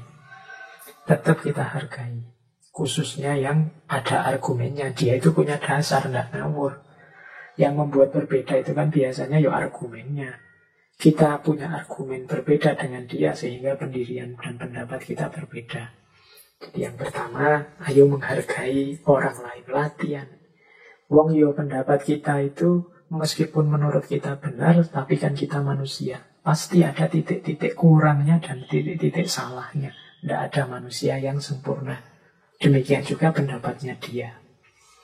Jadi yang pertama ini, kalau sudah tidak saling menghargai, jangan dialog. Hasilnya akan kontraproduktif. Masalah tidak akan terselesaikan, keluar dialog nambah musuh. Oke, yang kedua, kelanjutan menghargai apa? Tidak memaksakan kehendak bahwa pendapat kita yang paling benar. Saya bilang tadi, ya kita ini manusia. Setiap pendapat ada titik-titik benarnya, ada titik-titik kurang atau salahnya. Maka, ya jangan memaksakan. Kita tunjukkan saja, menurut saya yang benar ini, argumennya ini. Menurut saya, argumen sampean kurangnya di sini, menurut saya ya. Sehingga, ya harusnya diperbaiki. Nah, itu kan sudah kita sampaikan. Kalau dia kukuh tidak menerima, ya tidak apa-apa. Wong berpendapat, berpandangan itu kan haknya dia. Jangan dipaksa, apalagi diancam. Tugas kita itu mentok menyampaikan kebenaran, bukan memaksakan kebenaran. Itu yang nomor 2. Jadi jangan memaksakan pendapat, memaksakan kehendak. Yang ketiga, lanjutannya yang kedua tadi, jangan lupa mungkin orang lain yang berbeda dengan kita tadi juga menganggap ada titik-titik lemah, titik-titik salah dalam pendapat kita. Ya berarti kita harus lapang dada kalau dia mengkritik kita. Dikritik itu rasanya, kita itu kalau ada orang bilang, yo kita harus mampu menerima kritik. Kita itu menerima begitu. Kita juga sering mengkritik orang yang tidak bisa dikritik. Tapi dalam prakteknya, kita sendiri kalau dikritik orang, biasanya tidak terima. Marah. Kesusu ingin bantah. Gatel mulut kita, gatel tangan kita, ingin menjelaskan segera. Ini namanya ciri-ciri kita tidak terlalu lapang dada. Luaslah dadamu, lapangkan dadamu. Orang mengkritik, ya kritiknya pastinya juga tidak pasti benar. Tapi kelapangan dada kita akan membuat setiap kritik akan ada relevansi, ada manfaatnya sendiri. Tidak apa-apa. Mungkin memang ada yang harus diperbaiki dari kebenaran-kebenaran kita selama ini. Mungkin cara penyampaiannya, mungkin susunan alasan atau argumennya, mungkin penerapannya dan lain sebagainya. Jadi kita harus lapang dada menerima kritik. Anggaplah bahwa semua orang lain itu saudara kita. Jadi kalau ada saudara menasihati saudaranya, itu kan sesuatu yang positif. Berarti mereka peduli dengan kita. Yang bahaya itu kan kalau orang cuek dengan pendapat kita, meskipun pendapat kita itu salah. Ini kita harus hati-hati. Jadi kita harus gelisah kalau orang-orang itu kok rasanya setuju terus ya dengan pandangan saya. Jangan-jangan sebenarnya mereka tidak setuju, mereka cuma cuek aja. Mereka tidak peduli aja. Wis jarno, wis biarkan saja. Sak ucap-ucapnya dia, sak omong-omongnya dia. Percuma dikasih tahu juga tidak mau. Nah, jangan-jangan levelnya di situ. Kalian yang tidak pernah dikritik orang, jangan merasa besar kepala. Mungkin jangan-jangan orang itu cuek padamu, menganggapmu tidak penting. Berbahagialah maka kalau masih ada yang mau mengkritikmu, siap meluruskanmu kalau salah. Jadi di forum dialog pun kita hidupkan semangat ini. Semangat lapang dada menerima kritik. Yang keempat, memilih kalimat yang paling baik dan paling indah. Jadi kita ini sedang berinteraksi dengan sesama manusia, sesama makhluknya Allah, sesama makhluk yang dimuliakan oleh Allah. Maka semakin kita memuliakan orang lain, hakikatnya kita semakin menghargai karyanya Allah. Insya Allah yang kita lakukan akan mengundang ridhonya Allah dan rahmatnya Allah untuk kita. Jadi jangan segan-segan, jangan sungkan-sungkan untuk respek, memberikan yang terbaik pada orang lain. Baik berupa kata-kata, berupa perbuatan, atau berupa apapun. Karena orang lain hakikatnya juga makhluk Allah dan dimuliakan oleh Allah. Allah itu kan kalau dalam Al-Quran memuliakan Bani Adam. Bani Adam itu berarti semua orang, semua manusia sebenarnya dimuliakan oleh Allah. Maka ketika kita memuliakan orang lain, kan dalam Al-Quran itu kan ada kalimat walaqad karramna Bani Adam. Sudah sungguh telah kami muliakan Bani Adam itu. Berarti kalau kita memuliakan orang lain, menghargai orang lain, siapapun dia, termasuk rival kita, orang yang memusuhi kita, orang yang berbeda agama dengan kita, hakikatnya sebenarnya kita sedang mewujudkan takholak bi ahlakillah, berperilaku, berakhlak seperti akhlaknya Allah, memuliakan semua Bani Adam. Tidak hanya yang muslim saja, tidak hanya yang mau membantu atau kawan kita saja, termasuk mungkin yang memuisi kita, yang melihat kita jelek terus, tidak masalah kita muliakan mereka. Seandainya harus mengkritik mereka, ya disampaikan dengan ucapan terbaik dan terindah. Seandainya harus meluruskan mereka, disampaikan dengan kalimat paling lembut yang tidak menyakiti, tidak kasar dan tidak mencaci. Nah, disinilah nanti sebenarnya kuncinya mengapa kehadiran Rasulullah, kehadiran Islam harusnya bernilai rahmatan lil alamin, menjadi rahmat bagi alam semesta. Karena kita adalah makhluk yang diberi amanat untuk menata dunia ini, plus menghargai sesama dan menghargai semesta. Oke, jadi ini hal yang harus kita lakukan selama dialog. Menghargai pendapat orang lain, tidak memaksakan kebenaran, lapang dada saat dikritik orang, kemudian memilih kalimat ucapan terbaik, terbagus, tidak kasar, tidak mencaci, saat harus juga mengkritik orang lain. Oke, kita lanjutkan. Nah, akhirnya bagaimana saat kita mengakhiri dialog? Saat mengakhiri dialog, pertama-tama yang jelas harus mau memancang komitmen untuk menjalankan kebenaran yang tadi ditemukan, disepakati bersama dalam dialog.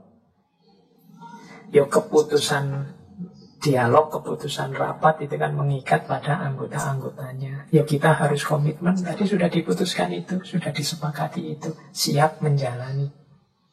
Kalau kita tidak punya mental siap menjalankan keputusan yang diambil, tidak usah dialog. Kalau kita hanya ingin memaksakan keinginan kita, tidak usah dialog. Berani berdialog itu berarti berani dan siap menerima hasil keputusan dialog. Oke, ini kalau ditemukan kesepakatan bersama. Kalau tidak, kan kadang-kadang memang kebenarannya terlalu kontras, tidak bisa dipertemukan. Ya tidak apa-apa, tidak ketemu ya tidak dipaksakan ketemu. Seperti tadi, kalau dipaksakan jadinya ngawur, nanti merusak malah. Kalau terjadi yang seperti itu, saling memaklumi dan saling menghargai. Kalau tidak dicapai kesepakatan tertentu tentang kebenarannya, ya sudah, disinilah titik. Lana a'maluna walakum a'malukum, engkau pegangi kebenaranmu, aku pegangi tetap kebenaranku, karena kita tidak ada titik temu. Meskipun demikian kita tetap fastabiqul khairat, ayo setelah ini berlomba-lomba dalam kebaikan, bukan berlomba-lomba saling menjatuhkan. Berbuatlah baik sebanyak mungkin dalam koridor keyakinan kebenaranmu, aku juga akan berbuat baik sebanyak mungkin dalam koridor keyakinan kebenaranku. Pemenangnya adalah yang paling banyak kebaikannya. Nah, ini seperti dulu waktu kita sesi membahas King Philosopher, ada Sultan Jalaluddin Muhammad Akbar yang dari India, itu yang satu ketika memberi kuis kepada anak buahnya, kepada para pejabatnya. Beliau gambar satu garis dengan kapur, kemudian menguji para pejabatnya, siapa yang bisa memendekkan garis ini tanpa harus menghapusnya. Semua pejabat yang lain geleng kepala, bingung gimana caranya memendekkan garis tanpa harus menghapusnya. Kemudian semuanya menyerah dan diundanglah sahabat beliau, tokoh juga yang sangat cerdik, namanya Birbal. Birbal ini kemudian memberi jawaban yang tepat. Birbal meminjam kapur tadi yang dipakai gambar oleh Sultan Jalaluddin. Kemudian Birbal gambar satu garis lagi sebelahnya, tapi lebih panjang. Jadi dari situ kemudian Sultan, kamu memang pintar, ngerti maksud saya. Jadi untuk memendekkan garis tadi tanpa menghapusnya adalah membuat satu garis lagi lebih panjang di sebelahnya. Maka garis yang pertama tadi jadinya pendek. Ini sebenarnya analogi kebenaran tadi. Berlomba-lomba dalam kebaikan dan kebenaran itu dengan cara kita membuat kebenaran dan kebaikan lebih banyak dari orang lain. Bukan dengan cara menghapus dia. Silahkan dia dengan kebenarannya, kita dengan kebenaran kita. Kita perbanyak kebaikan dan kebenaran kita, maka garis kita akan lebih panjang. Berarti kita yang menang. Tapi kalau garisnya dia yang lebih panjang, kita yang kalah. Kita kalah panjang.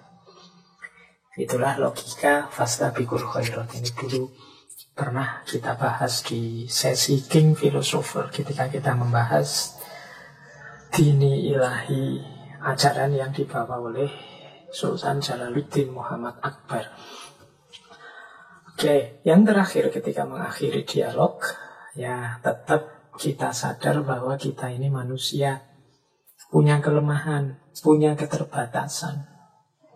Sehingga kebenaran apapun yang kita temukan, yang kita sepakati, nilainya tidak mutlak. Berarti besok atau kapanpun kalau ada bukti baru, data baru, dalil baru, pemahaman yang baru, kita siap berubah. Hakikatnya kebenaran apapun yang kita pahami hari ini bernilai wallahu a'lam bis-shawab. Allah lebih tahu mana yang paling benar. Jadi mengakhiri dialog dengan pasrahkan semua pada Allah. Allah yang tahu yang paling benar. Sampai detik ini kita hanya tahu kebenaran sebatas yang kita temukan ini. Berarti besok kalau ada dalil baru, bukti baru yang kita temukan, kita siap untuk berubah sesuai kebenaran yang lebih baru, yang lebih kuat yang kita temukan selanjutnya. Nah, ini hal terakhir yang harus kita lakukan saat dialog. Nah, setelah dialog selesai, kita juga harus sekarang mengukur sejauh mana dialog tadi sudah dilakukan dengan efektif dan produktif. Ini kita harus membawa catatan ini pulang. Kalau tidak, dialognya tidak produktif. Catatan apa sih? Yang pertama, jawaban dari pertanyaan, apa solusi atau apa kesepakatan yang dihasilkan. Tadi dialog tadi hasilnya apa? Kesepakatan yang ditemukan apa? Jangan sampai yang pertama ini kita tidak bisa jawab. Tidak tahu, tadi kelihatannya hasilnya dialog itu nanti akan ada dialog selanjutnya. Nah, berarti yang tadi cuma buang tenaga saja. Dan kadang-kadang kita sering rapat atau diskusi, rapat hari ini kita tutup, akan kita lanjutkan keputusannya di rapat selanjutnya. Berarti rapat tadi tidak ada keputusannya. Cuma buang tenaga, buang energi. Nah, kesepakatan apa yang dihasilkan? Solusinya apa yang tadi ditawarkan? Yang kedua, di bagian mana masih terjadi perbedaan pandangan. Karena dialog tadi melibatkan banyak orang dengan kebenaran yang beragam, kita tanyakan juga. Masih ada hal-hal yang berbeda dan memang dibiarkan tetap berbeda. Dengan mempertimbangkan keyakinan kebenaran masing-masing. Itu level 2. Tapi kita juga harus tahu. Di level ketiga kita tanyakan lagi, kesepakatan, kebenaran atau solusi tadi adanya di level apa? Apakah ada tindak lanjutnya dalam kehidupan nyata, ataukah level keyakinan saja, atau level sosialnya, atau level budayanya? Ini kesepakatannya di level apa? Oh, ada kesepakatan kebenaran. Tadi kita dialog dengan tetangga kita yang beda agama, bahwa karena mereka tiap minggu pagi harus ke gereja misalnya, sehingga kerja bakti yang kita lakukan tidak kita lakukan di minggu pagi, tapi dilakukan di minggu sore misalnya. Nah, ini kesepakatan di level sosial, di level kehidupan bersama. Ini level-levelnya. Oh, ada kesepakatan kebenaran di level misalnya ideologi misalnya. Ada beberapa titik yang kita sama di situ, kita saling memperkaya. Tapi di level praksis beragamanya ya tetap berbeda dan lain sebagainya. Itu namanya level kesepakatannya di mana. Itu berhubungan dengan tindak lanjutnya. Dan yang keempat, dampak dan pengaruhnya. Kalau kesepakatan tadi dijalankan, kalau dilaksanakan sesuai dengan kesepakatan, kira-kira maslahatnya apa, mudaratnya apa, manfaatnya apa, bahayanya apa. Ini sudah dihitung dulu. Biar nanti ketika keputusan dialog dijalankan, yang tersisa hanya yang manfaat-manfaat saja. Yang bahaya-bahaya bisa dihindari, bisa dieliminasi. Jadi inilah cara mengukur efektivitas, produktivitas dialog. Tanyakan kesepakatannya apa, di bagian mana masih ada perbedaan, di level apa kesepakatan dihasilkan, dampak dan pengaruh apa dari kesepakatan itu secara sosial, budaya, politik, agama, dan lain sebagainya. Dari titik inilah kalau jawabannya positif semua, insya Allah dialog kita termasuk dialog yang produktif, dialog yang positif. Baik, waktu kita tidak lama lagi. Saya tambah satu materi lagi tentang adab dialog. Saya tambahi dalam Islam karena ini saya ambil dari materi kita dulu ketika kita membahas tentang adabul ikhtilaf.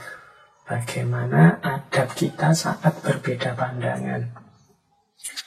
Yang pertama, ketika kita berbeda dengan orang lain, ingatlah bahwa perbedaan itu sifatnya sunnatullah. Jadi sesuatu yang ya memang begitu naturnya. Karakter kemanusiaan itu mengasumsikan kepastian terjadinya perbedaan. Karena manusia itu dipengaruhi oleh sejarahnya masing-masing. Baik sejarah individual maupun sejarah budaya maupun sejarah politik, sejarah pendidikan. Ini yang membuat orang berbeda. Maka menyikapi perbedaan pertama-tama jangan berlebihan. Berlebihan itu berarti menyikapinya seolah-olah kalau kita berbeda itu terus kiamat, terus dunia rusak, terus dunia tidak akan tertib, ya enggak. Karena sifatnya sunnatullah, ya sebenarnya perbedaan itu lebih penting di-manage. Di-manage itu ditata. Mengapa? Ya karena tidak mungkin kita sampai pada titik yang seluruh orang dunia sama semua menyepakati kebenaran yang sama, tidak mungkin. Maka jangan berlebihan. Ada hadis dari Rasulullah yang di situ saya tulis, iyyakum wal ghulu, hindarilah berlebih-lebihan. Fa innama halaka man kana qablakum bil ghuluwi fiddin. Sesungguhnya umat terdahulu sebelum kamu hancur karena berlebih-lebihan dalam agama. Jadi tidak usah berlebihan. Kita jalankan agama ini secara, kalau bahasa hari ini ya secara moderat, dalam paradigma yang pas saja, yang cocok, yang sesuai. Tidak berlebihan. Tidak berlebihan itu misalnya tidak hanya fokus akhirat tapi juga fokus dunia. Tidak hanya mengejar pahala di akhirat tapi juga mengejar kemaslahatan, kemanfaatan di dunia.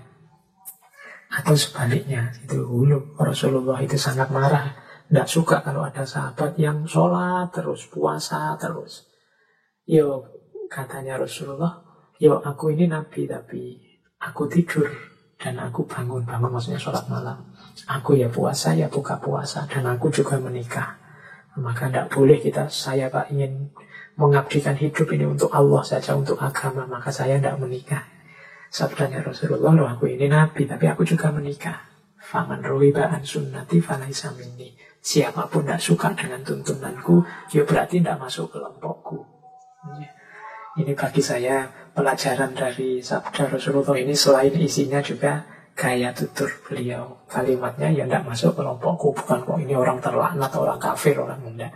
Ya berarti tidak masuk kelompokku. Kalau tidak meniru aku, tidak suka meniruku, ya berarti bukan kelompokku. Jadi jangan berlebihan. Yang kedua, tidak memastikan dan menolak dalam masalah-masalah ijtihadiyah dan ikhtilafiyah. Hari ini kita itu sering terdistraksi. Terdistraksi itu terpalingkan oleh logika-logika yang viral. Sehingga kita sering tidak bisa berpikir mendalam. Banyak sekali saya cermati ada vonis-vonis, klaim-klaim kepastian atau klaim-klaim penolakan sama sekali terhadap hal-hal yang hakikatnya itu ikhtilaf. Ranah ijtihadiyah. Ranah ijtihadiyah itu para ulama yang pinter-pinter, yang alim, arif itu berbeda pendapat. Tapi terus kita senengannya memastikan pokoknya kalau ini haram. Loh, para ulama itu macam-macam loh. Kalau tentang yang kamu bahas itu ada yang bilang A, ada yang bilang B, ada yang bilang C. Oh berarti para ulama yang tidak cocok dengan pandanganku itu mereka yang munafik, mereka yang kafir. Yang benar ya yang pandanganku ini. Nah ini namanya memastikan dan menolak dalam hal-hal yang ikhtilafiyah, ijtihadiyah. Kita tidak sadar bahwa loh itu memang dalilnya sifatnya mutasyabihat, tidak eksak, tidak muhkamat, sehingga para ulama dengan kapasitas masing-masing mereka berijtihad. Sehingga ada beda-beda. Ya monggo kalau kamu setuju dengan salah satu dari pendapatnya ulama, tapi bukan berarti pendapat yang lain pasti salah. Wong ranahnya ijtihad. Ijtihad itu kan bahkan yang salah pun mendapat pahala. Tidak masalah.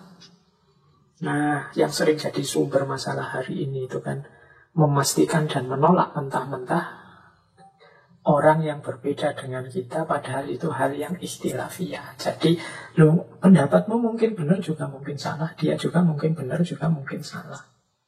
Jangan dipastikan atau ditolak mentah-mentah. Jangan dianggap pasti benar atau pasti salah. Hanya Allah yang tahu pastinya.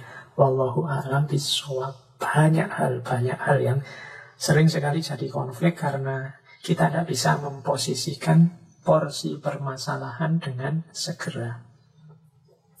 Oke, itu adab yang kedua. Yang ketiga adalah memperkaya wawasan tentang perbedaan pendapat para ahli. Kalau dalam Islam ya berarti para ulama. Ini melanjutkan yang tadi, berarti ya kita jangan sempit. Karena sudah punya pandangan A terus ngertinya ya A saja, tidak mau baca-baca pendapat yang B. Ini akan terjatuh pada tadi memastikan atau menolak, menganggap pasti benar, pasti salah hal-hal yang ikhtilaf. Semakin luas wawasan kita, bacaan kita, pandangan kita tentang dalil argumen dari para ulama, para ahli, semakin produktif kita dalam berdialog. Jadi yang malas membaca, malas menambah wawasan, ya harus agak mengekang diri untuk tidak ikut-ikutan terjun, memvonis, memberi fatwa hukum. Makanya saya sering bilang, seperti ngaji filsafat ini tidak bernilai fatwa, tidak bernilai hukum. Teman-teman silahkan setuju atau tidak setuju, tidak apa-apa. Nah ini yang ketiga. Perkayalah diri dengan pendapat para ahli, pendapat para ulama. Yang keempat, memperjelas problem, pengertian, peristilahan sehingga tidak memperdebatkan omong kosong. Ini penting ya, kadang-kadang kita sudah diskusi panjang lebar. Ternyata kita beda definisi, beda pengertian. Yang sana mendefinisikan ini sebagai A, yang sini mendefinisikan ini sebagai B. Lalu kalau beda definisi ya tidak nyambung-nyambung dalam dialog atau diskusi. Maka diskusi harus dijalankan dengan kejelasan problem, kejelasan pengertian, kejelasan pemahaman terhadap istilah-istilah tertentu. Ini masalahnya apa toh? Tujuannya mau kemana? Kemudian ini didefinisikan apa? Sehingga kita bisa melanjutkan diskusi. Karena kalau yang satu definisinya A, yang satu definisinya B, ya nggak nyambung. Khilafah yang kamu maksud itu yang definisi apa? Karena ada definisi ini, definisi itu, dan sebagainya. Sama enggak sih dengan istilah khalifah yang di surat Al-Baqarah itu, dan seterusnya. Ini namanya memperjelas pengertian. Jangan sampai sudah diskusi panjang lebar, akhirnya cuma Oh, kalau yang dimaksud begitu sih, saya sepakat saja. Tadi saya kira definisinya ini. Berarti yang tadi capek-capek di depan, kita sia-sia, hilang tenaga, hilang waktu.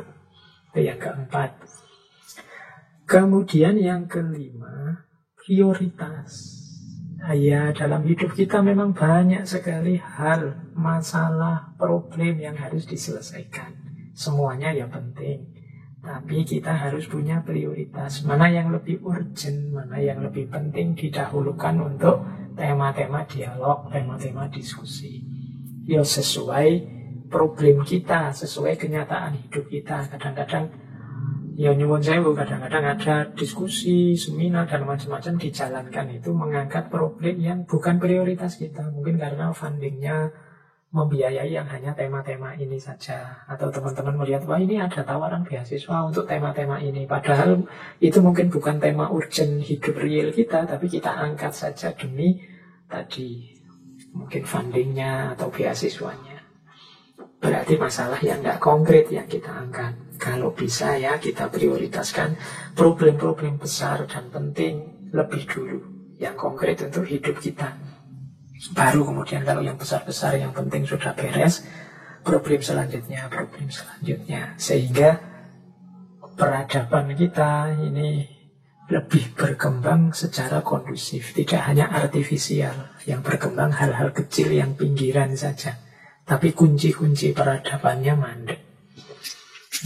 Prioritas penting. Jadi nanti kalau teman-teman bikin diskusi, coba dibayangkan, ini kira-kira hasilnya kontributif enggak?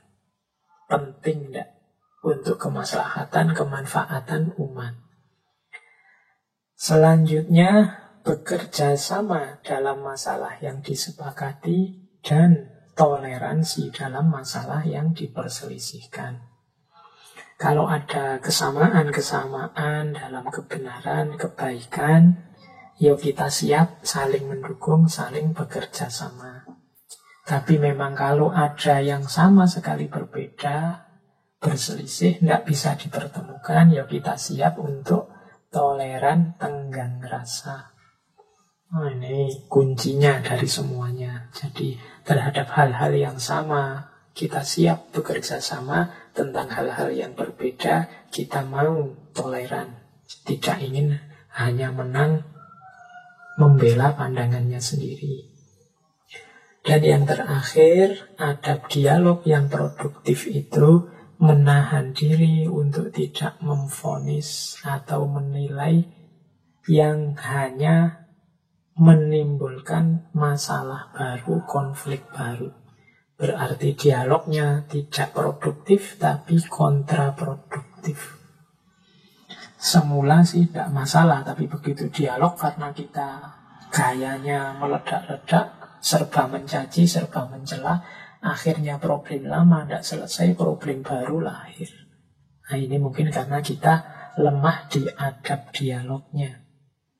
Maka adab dialog ini menurut saya penting, menjadi kunci-kunci kita dalam mengembangkan hidup bersama dan berbagi kebenaran bersama. Tidak berlebihan, tidak memastikan kebenaran atau memastikan kesalahan, khususnya dalam hal-hal yang ikhtilafiyah. Memperkaya diri dengan pendapat-pendapat para ahli, para arif, para alim. Memperjelas problem, memperjelas tujuan, memperjelas istilah-istilah pengertian yang perlu dipahami sebelum debat. Kemudian memprioritaskan masalah-masalah yang lebih besar dulu, yang lebih penting dulu. Lalu siap bekerja sama dalam masalah-masalah yang bisa disepakati dan siap toleran dalam masalah yang tidak mungkin dipertemukan. Dan akhirnya kita tetap menahan diri untuk tidak menilai, tidak memvonis yang hanya membuahkan masalah baru yang sifatnya kontraproduktif. Itulah kunci-kunci adab berdialog. Baik teman-teman, saya kira sudah berakhir waktu kita malam hari ini dalam tema dialog yang produktif. Ya insya Allah, apalagi mungkin yang mendengarkan ngaji ini banyak terlibat di ranah-ranah ilmu dan akademik, pasti teman-teman akan sering mengalami dan melakukan dialog. Semoga yang kita bahas, kita sampaikan malam hari ini membawa manfaat, setidaknya menambah serba sedikit wawasan kita tentang cara berdialog yang baik. Semoga pada saatnya kita bisa mengimplementasikannya juga dengan baik dan bijaksana. Saya akhiri sesi malam hari ini. Kurang lebihnya mohon maaf. Wallahul muwaffiq, wallahu a'lam bishawab. Wassalamualaikum warahmatullahi wabarakatuh.